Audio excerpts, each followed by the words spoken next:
Apocalypse, Armageddon, send niggas to ghetto heaven. Gunshots from a Mac 11, received the revelation I was 7. They are coming for you. The chosen ones already knew this moment would come, but now the reality is palpable. They are coming for you. The chosen ones already knew this moment would come, but now the reality is palpable. There is nowhere left to run. You knew you would be a target. You knew the confrontation was inevitable. And now it's here.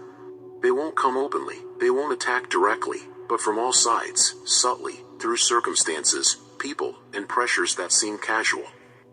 But you know the truth. What's at stake is far greater than anyone around you can perceive. They are coming because they fear what you carry. Who you are as a chosen one, the brilliance of your mission, disturbs the darkness they represent. And the only thing they want now is to stop you, silence you, bring you down. But don't let them. You cannot retreat. Resistance is your only option. What they don't understand is that the chosen ones have been prepared for this moment from the very beginning. With every challenge overcome, every tear shed, every fall and rise, you are being molded for this fight. They cannot comprehend the depth of your strength because it doesn't come from what is visible. It comes from your spirit, from something greater than you. They want to destabilize you, but they are underestimating how much you have already been through and how much you've learned from every scar you bear. Every pain was training. They don't know it, but the chosen one never enters a battle unprepared. Everything you've faced until now was part of a greater plan, and now is the time to use all the accumulated strength, all the knowledge you've gained along the way. The attacks you will face now will be more subtle, but no less dangerous. They will try to surround you with distractions, with doubts, with internal fears that seem to come out of nowhere. They will use familiar faces, everyday moments, to try to divert you from your mission. The enemy knows he can't defeat you directly, so he'll try to undermine you little by little, draining your energy, making you question who you are as a chosen one. But remember, this is the biggest lie they can tell you. You know who you are. You know what you carry. Nothing they say or do can change that. They want to make you doubt because they know that if they can get you to doubt your identity as a chosen one, they can destabilize you. But your strength lies in the fact that, deep down, you already know your power and your purpose. What is happening around you right now is not a simple coincidence. The chosen ones know that everything is connected, that every situation is part of something greater. They are trying to make you believe it's just bad luck, that the difficulties arising in your path are random. But you know the truth. Every blow they try to land on you is a reflection of the fear they feel toward your mission. You are here for something much greater than you can imagine, and that is why they are so desperate to stop you. They know that if you keep going, you will open doors they have spent centuries trying to keep shut. The light you carry as a chosen one disturbs the darkness they have worked so hard to preserve. And that's why the attack is so fierce now.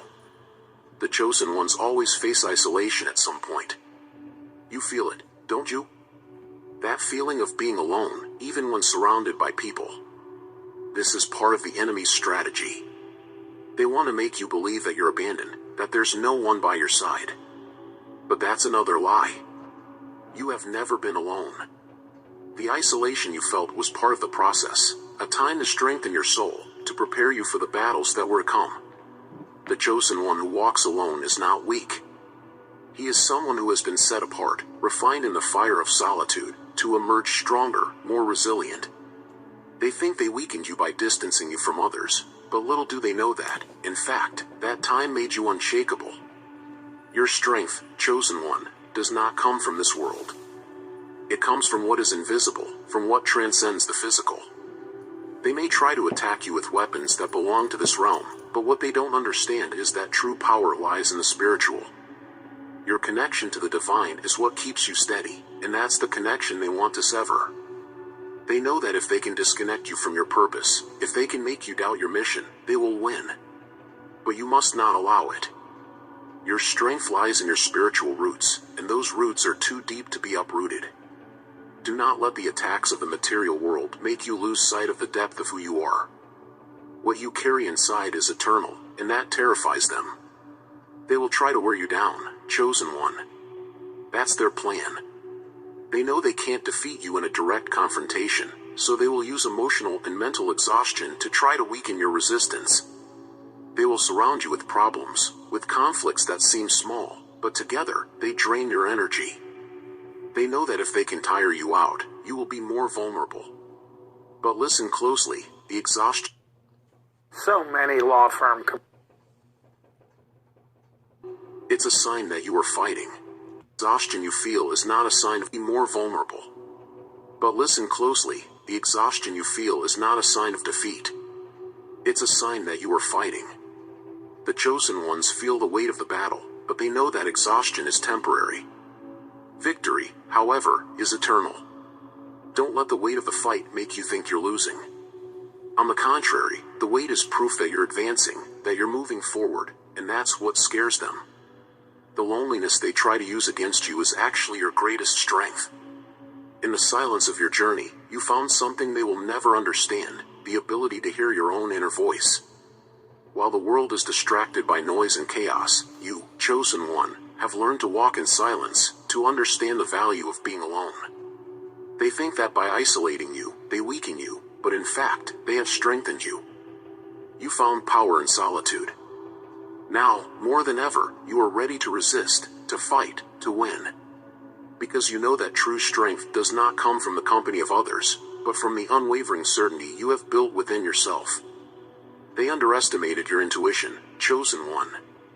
They thought they could catch you off guard, but what they didn't know is that your intuition is like a lamp that illuminates the path before you even take the next step. You already see the dangers before they materialize. You sense the traps they set in your path. They will try to confuse you, but you already know what's coming. Your intuition is the greatest gift you received as a chosen one because it guides you, protects you, and gives you vision beyond what is apparent. Trust what you feel. Even when everything seems uncertain, your intuition will always be there to guide you. The chosen ones, even in the midst of chaos, are guided by an invisible force. You are not alone, even if it sometimes seems like the whole world is against you. There are spiritual forces, guides, and protectors always by your side, fighting for you in realms you cannot see. They surround you, protect you, and guide you, even when everything seems to be falling apart. And that is exactly what the enemy wants you to forget. They know that if they can make you forget this divine protection, they can attack you more easily. But you, chosen one, must constantly remember that you have never been alone. Your journey was orchestrated so that, in every moment of weakness, you are upheld by invisible hands, by forces that lift you when everything seems lost. This is what keeps you standing, what makes you continue, even when everything around you seems to crumble. The exhaustion that the chosen ones feel is not a sign of weakness. On the contrary, it is proof that you are on the battlefield. The enemy tries to use exhaustion as a weapon, making you believe that you are nearing the end, that there is no more strength to continue. But that exhaustion is temporary. It is the consequence of someone fighting with all their strength, someone who is advancing. The chosen ones are forged in the heat of battle, and every drop of sweat is a sign that you are resisting, that you are winning. Exhaustion does not define you. What defines you is your resilience. Don't be deceived into thinking that exhaustion is the end. It is only a pause along the way, a moment where you need to gather your strength, take a deep breath, and keep moving forward. Remember, you are chosen precisely because your soul is capable of enduring much more than most. Your strength does not reside in the physical, but in the spirit, and your spirit is unbreakable. Chosen one, you have a weapon they underestimate, your words. What comes from your mouth has the power of life and death, and the enemy fears this more than you imagine. Every word you declare in faith is like a sharp sword that cuts through the lies they try to cast upon you. The words of the chosen ones are charged with spiritual power, and when you use them with conviction, they transform the environment around you. Do not underestimate the power of your declarations. When you affirm your victory, when you declare that nothing can stop you, the spiritual world responds. Victory, when you declare that nothing can stop you, the spiritual world responds. Affirm your victory, when you declare that nothing can stop you, the spiritual world responds. Affirm your victory, when you declare that nothing can stop you, the spiritual world responds. The enemy's attacks dissipate because they know they cannot compete with the truth you proclaim. Chosen One, use your words as weapons. Declare your victory, declare your strength, and watch as the dark forces retreat, unable to resist the light that emanates from your speech. If you don't use your mind, somebody else will.